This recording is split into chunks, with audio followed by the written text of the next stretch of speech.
So we have covered a lot of HTML while learning CSS, okay? Slowly and gently we have covered a lot of them.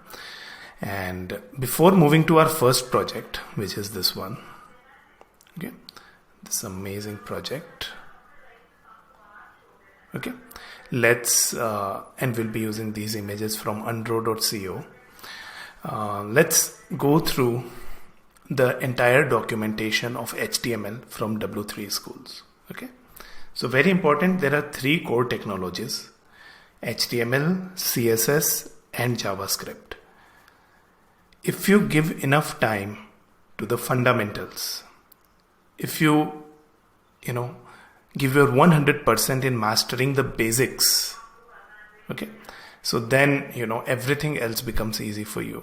Learning React, learning Tailwind, learning Sass, learning Bootstrap, learning Material UI, everything else will be easy for you if your fundamentals are super solid. Okay, so I have walked you through a lot of documentation, so please, I'll be a little bit quick this time. Whenever you want to, please feel free to pause and go through the documentation yourself, go through the exercises. Okay, all HTML documents must start with a document type or doc type declaration. The HTML document itself begins with HTML and ends with HTML. The visible part of HTML document is between body. This is very obvious to us, right? So it begins with doc type and we are telling browser that it's an HTML. The actual HTML begins and ends with HTML, and the visible part of HTML, which you see in the browser, that's inside the body. The doc type declaration represents the document type and helps browser to display web pages correctly. It must only appear once at the top of the page before any HTML tags. So it's not case sensitive. So even if you use small letters for doc type, it's okay, but it's a convention. In all the pages that you see, in most of the pages you see, they are all caps. Okay, so doc type HTML, bank doc type HTML. Headings we have already seen in the very first lesson. They are from H1 to H6. So H1 defines the most important thing and most important heading, and H6 defines the least important heading. You can try it yourself. HTML paragraphs are defined with p tags. We have used this a lot throughout. Links are defined with the a tag or the anchor tag, and the link is inside the href property, and the text is within the opening and the closing a tag, the text. Images, again we have seen, they are img tag with source. Alt is for the text that is to be shown when the images cannot load, and we can optionally give them width and height. Nice. Let's go next. So here they are trying to show you the anatomy of HTML elements. So we have a tag name, content goes inside that, and then we end the tag name.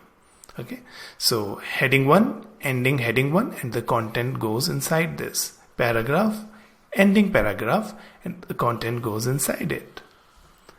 There are some tags, for example the BR tag, so there are no content or end tag for these.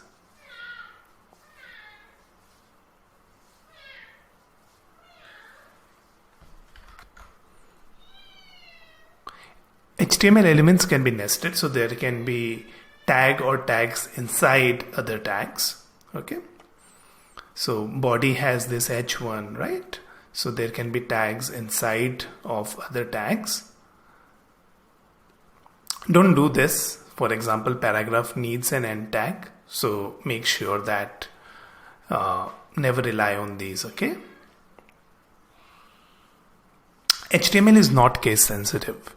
So basically small p is equivalent to p, but for elements it's a convention to use small letters, lowercase.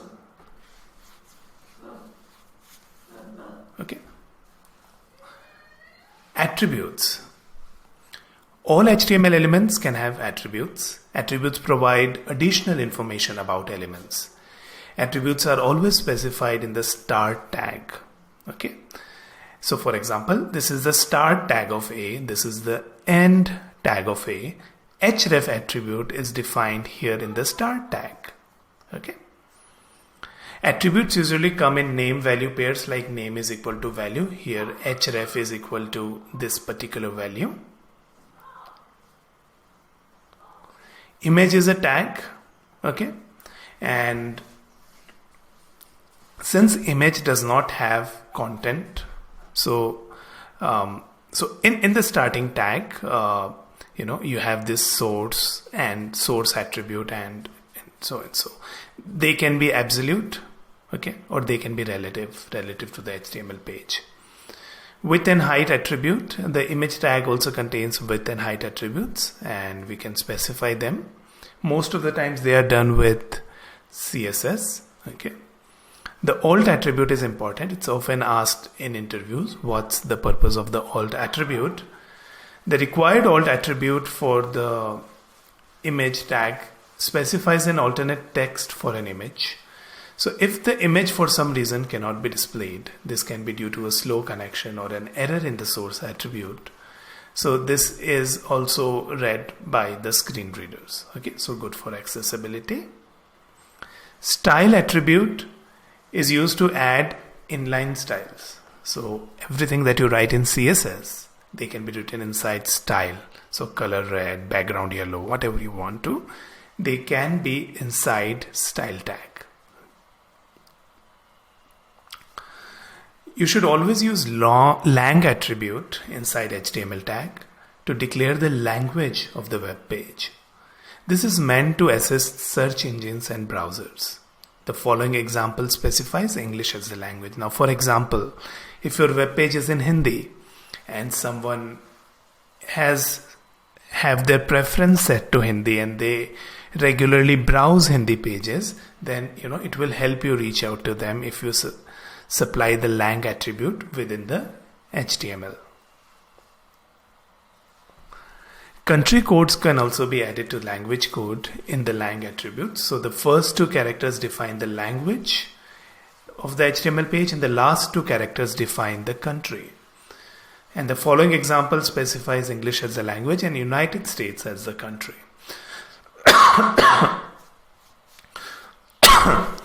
Now the title attribute defines some extra information about an element.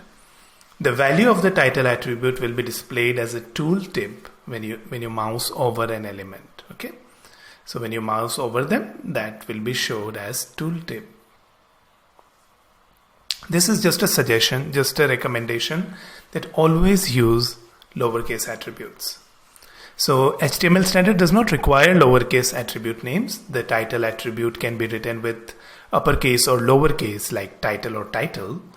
However, W3C recommends lowercase in HTML attributes and demands lowercase attributes for strict document types with XHTML. Always quote attribute values. So you can see that href attributes value is wrapped with quotes. Okay.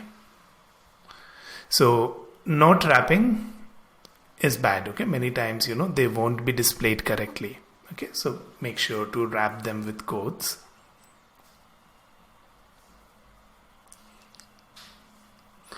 Double quotes around attribute values are the most common in HTML, but single quotes are also used in some situations. When the attribute value itself contains double quotes, it's necessary to use the single quote. So for example, this shotgun has a single quote, right? So that's why the outer one must be the double quotes, or if the inner one has a double quote, the outer one needs to be a single quote. So quite a lot was covered. Href, source, width, alt, style, lang, title, to make sure to practice them a little bit. Okay, here. Let's go to the next chapter.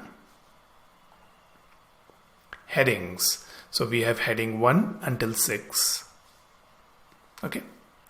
Headings are important because search engines use headings to index the structure and content of your web pages. Users often skim a page by its headings, and it's important to use headings to show the document structure. Okay. Each HTML heading has a default size. However, you can specify the size for any heading with style attribute, okay, or font size. So there are a couple of exercises. Make sure to practice them. Paragraphs. The HTML P element defines a paragraph. Paragraph always starts with a new line.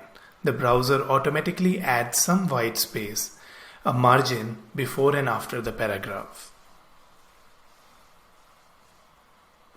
You cannot be sure how HTML will be displayed. Large or small screen and resized windows will create different results. So with HTML, you cannot change the display by adding extra spaces or extra lines in your HTML code.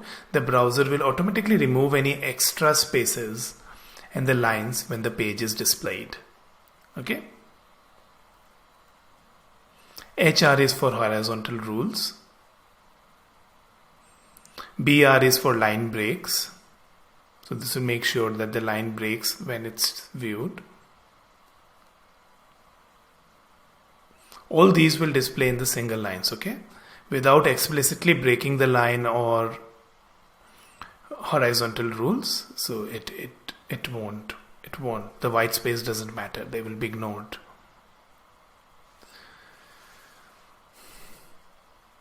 The pre element defines the pre-formatted text. The text inside pre element is displayed in the fixed width font, usually Courier by default, and it preserves both spaces and line breaks. So pre, just try it out and see what the difference is. So these are the couple of tags we reviewed in this chapter: P, horizontal rule, break, and pre. And here is a quick summary of these. The HTML style attribute is used to add styles to an element such as color, font size, or more. Setting the style of HTML element can be done with style attribute. Okay, so we can see some examples here. Do practice them. A little bit of inline styles. Okay. Font family property defines the font to be used. We have already looked font in quite a good detail. Then we have font size, we have text align. Okay, we have seen all of these when we were studying CSS.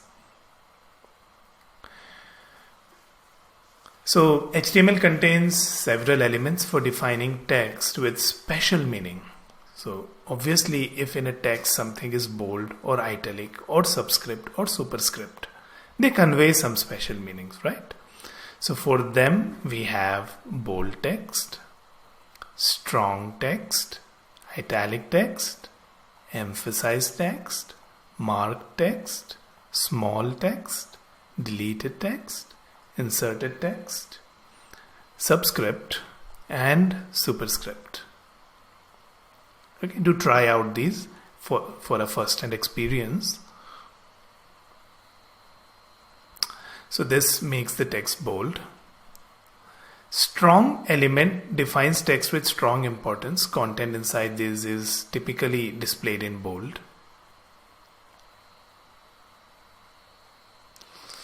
The I element defines a part of text as an alternate voice or mood.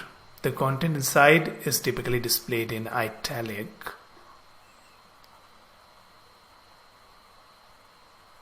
The M element defines emphasized text. The content inside is typically displayed in italic. So screen reader would pronounce the words inside EM with an emphasis using verbal stress. Small defines smaller text. Mark defines that text should be marked or highlighted. Defines that text has been deleted from the document. Browsers usually strike a line through the deleted text. INS element, that text has been inserted into the document.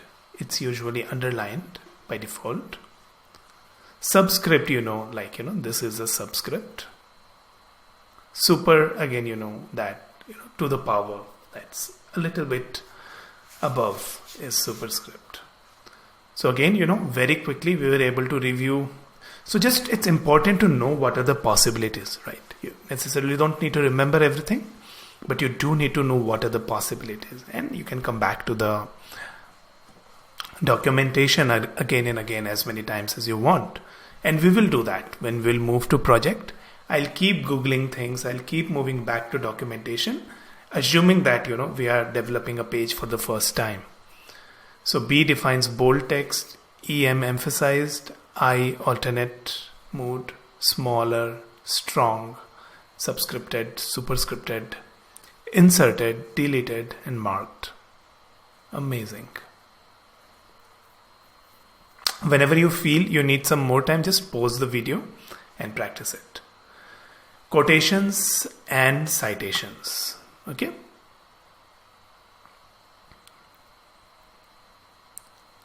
So block quotes.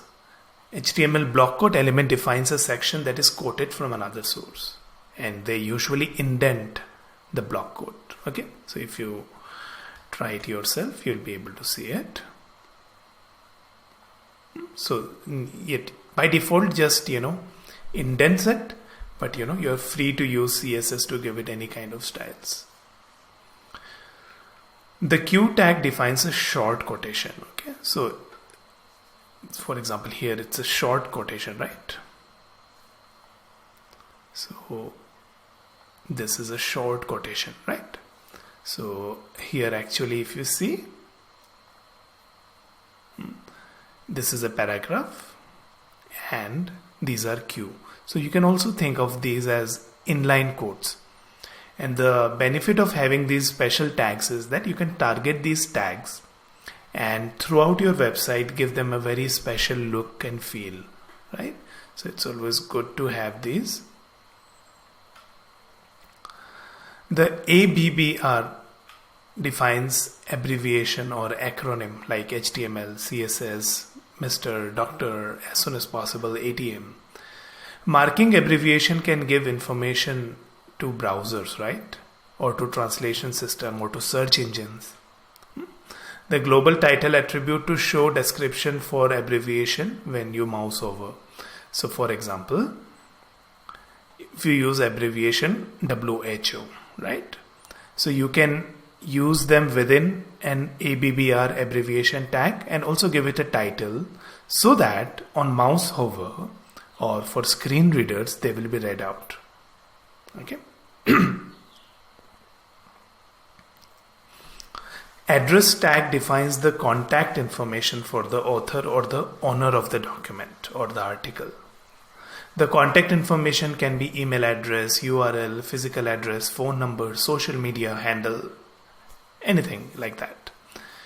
The text in the address element usually renders in italic. The browsers will always add line break before and after the address element. Okay.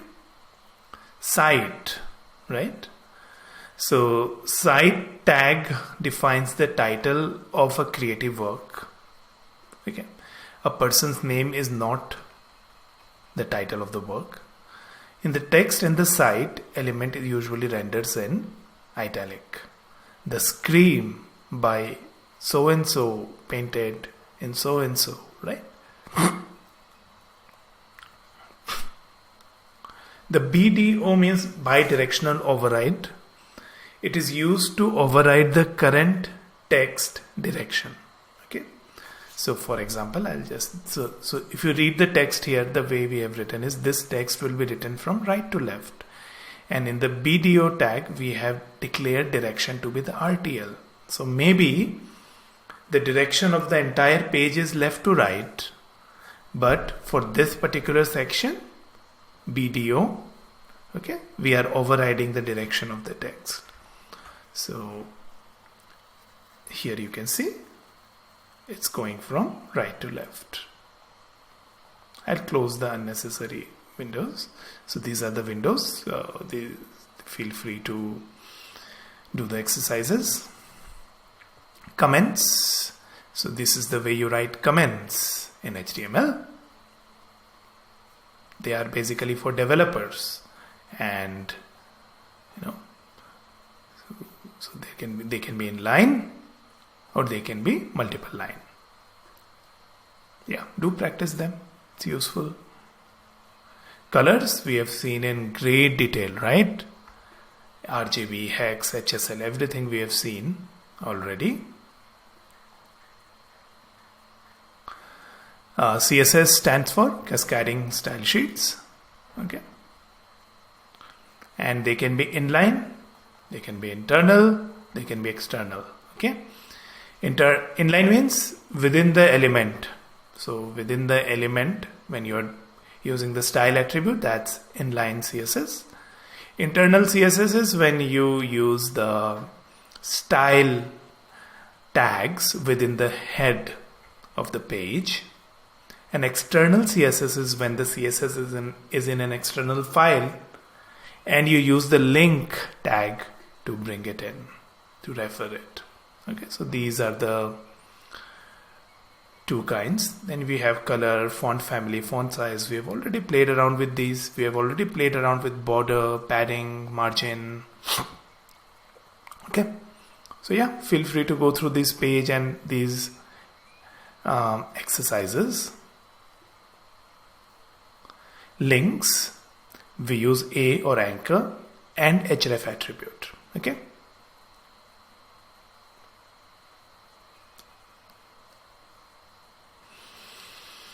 So they can be, have different states like unvisited or visited or active.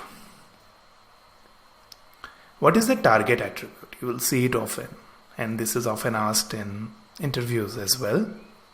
So what are targets? Target self means opens the document in the same window or tab in which it was clicked. Blank means open the document in a new window or tab. Parent means opens the document in the parent frame. Top means open the document in the full body of the window. Okay, feel free to try these out here.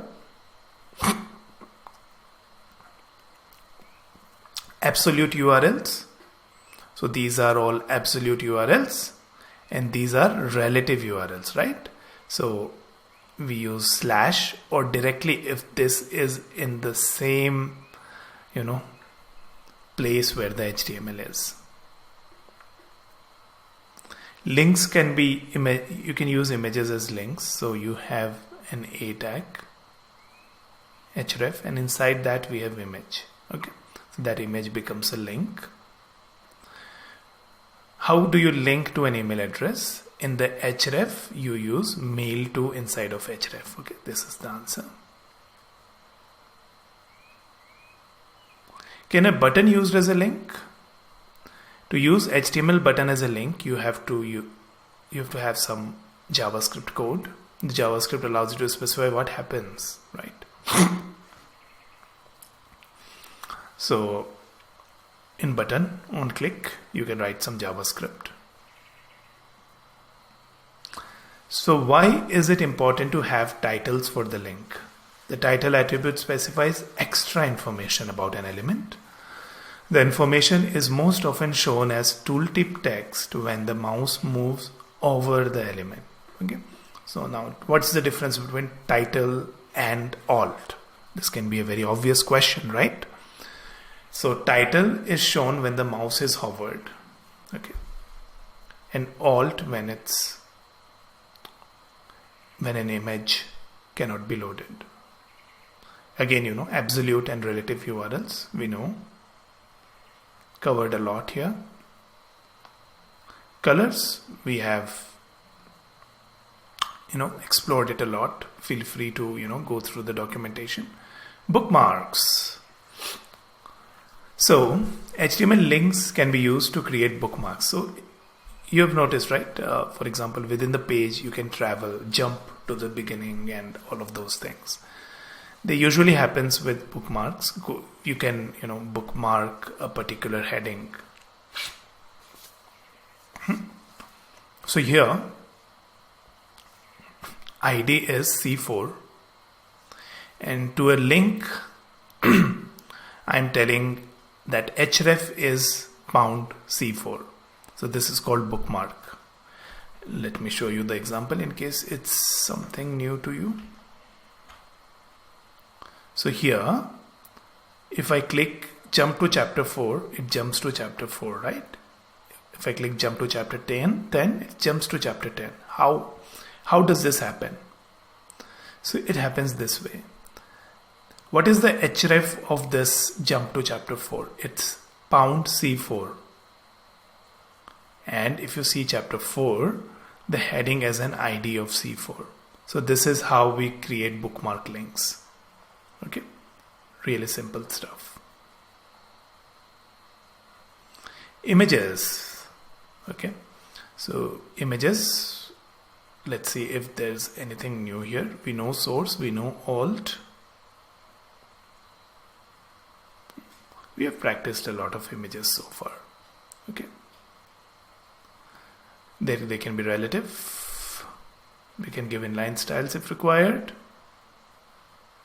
We can use GIF, you can use SVG. Okay,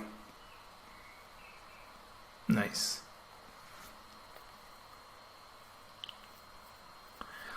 With HTML image maps, you can create clickable areas on image.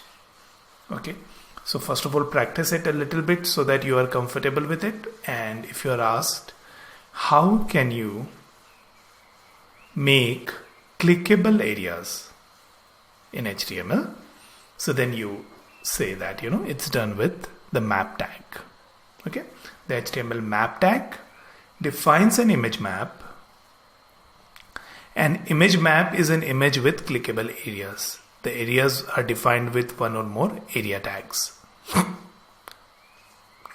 See, here the computer is clickable, right? And the cup is clickable. And the mobile is clickable, right? So how did they do that? So they had this image, they had this map, and the area had shape, coordinates, and href tag. Okay, so this way, let's go through image map in the next chapter. Okay, next lesson. For today, I think just practicing and going through this much is enough. Okay, just make sure that you are comfortable with all of them. In the next class, let's look into the image thing. Okay, the image map.